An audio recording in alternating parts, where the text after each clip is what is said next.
As pessoas que perdem parentes em acidentes aéreos, me parece, têm um trauma muito mais intenso e mais duradouro do que em outros casos de acidentes. E queria saber se é só impressão minha ou se é fato mesmo. Então, vamos lá. Eu entendo que qualquer perda que você tem de forma traumática, ela é muito difícil de ser.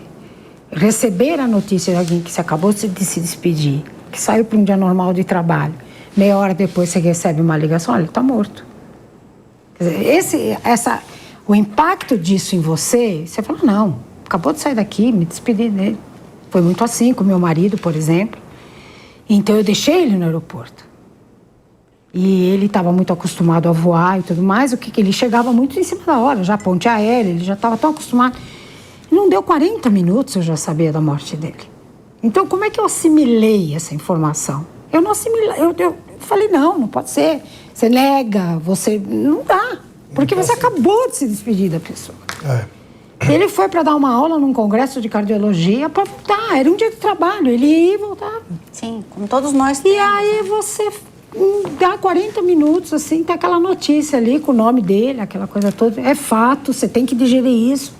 Então, eu acho que esse trabalho do Abrapava, se você tem tragédias distintas, mas as necessidades das famílias são muito semelhantes. Então, o que a Abrapava hoje é também? Referência para demais tragédias, por exemplo. Nós somos chamados pela Vale para fazer um suporte com as famílias por conta de Brumadinho. O que eu vivi lá em Brumadinho? O impacto da perda de um ente querido debaixo da lama. Sim. E é uma cidade pequena, onde cada porta daquela, alguém morreu. Sim. Eu acho que Então, você tem um impacto de digerir uma notícia que aqui morreu um filho, do lado é o primo, aqui é a mãe, aqui... É uma cidade que vive um luto. Sim. Santa Maria, com a Botkiss. Então, você tem perdas que, para você digerir, por exemplo, qual é o agravante em Santa Maria? Não tem resposta. Sim. Ninguém foi punido, eram todos jovens. Como que um pai e uma mãe vive isso o resto da vida? Aí você vai... Além da perda, a impunidade, a sensação... A impunidade. Então, vai passando os anos, a gente é muito próximo deles, está sempre conversando, é pai que morre, é mãe que morre de tristeza. Morre de desgosto. Não teve resposta, ninguém foi punido. Meu filho saiu daqui com 18 anos de idade para se divertir e morreu daquele jeito. O mundo vendo aquilo. O problema é que a gente fala.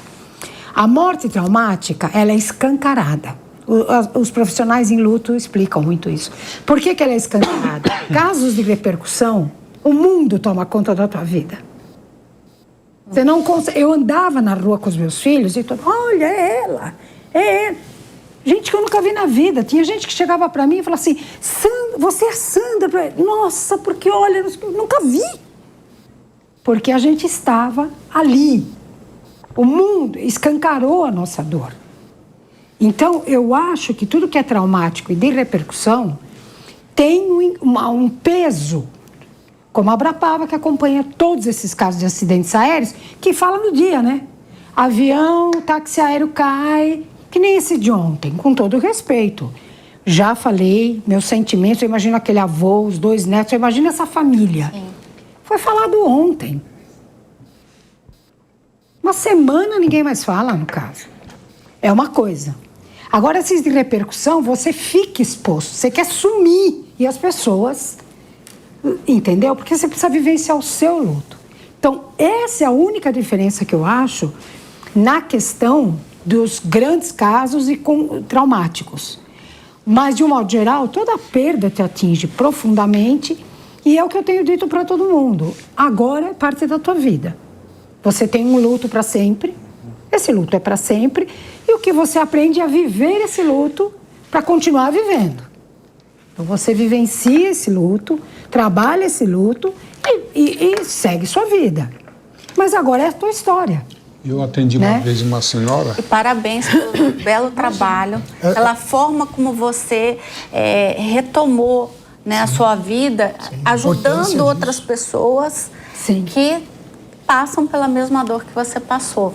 A forma que eu canalizei foi buscar respostas. Então eu falei, eu vou canalizar a minha dor em querer entender o que aconteceu. Sim. Só por a gente estarmos muito unidos, lógico que ajudou muito. Sozinha eu não ia conseguir. Sim.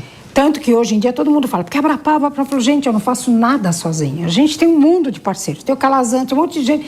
Então a gente tem técnicos em aviação, a gente tem pessoas de luto, a gente tem os profissionais do direito, que hoje são especializados em indenizações, a gente tem. Então hoje, é o que eu digo, sozinha a Abrapava não faz. O que a Abrapava conseguiu fazer foi um trabalho bem diversificado, muito estruturado e que hoje tem um respeito absurdo. A Air France nos chamou em Paris, quer dizer, fomos para lá fazer reunião com a Air France, eles perguntando como é que a gente faz, quer dizer, uma Air France que não estava preparada para um gerenciamento de crise.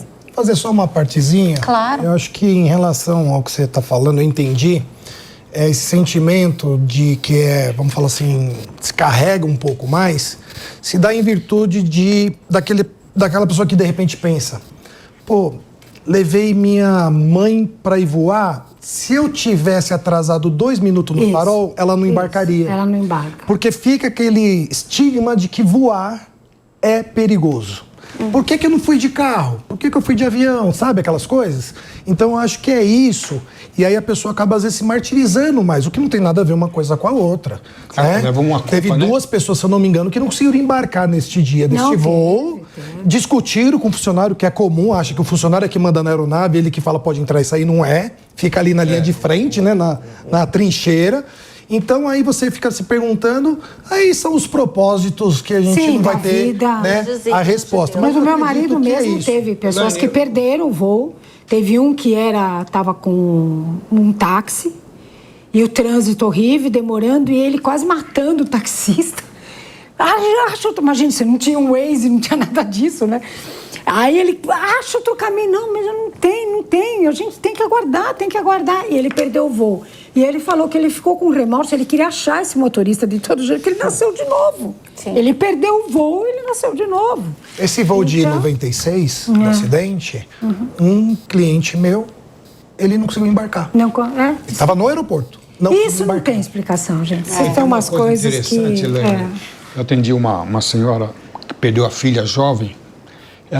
Eu fui perito do caso, ela fez isso. Calazans, eu não quero punir ninguém, não quero processar ninguém, eu quero saber por que a minha filha morreu.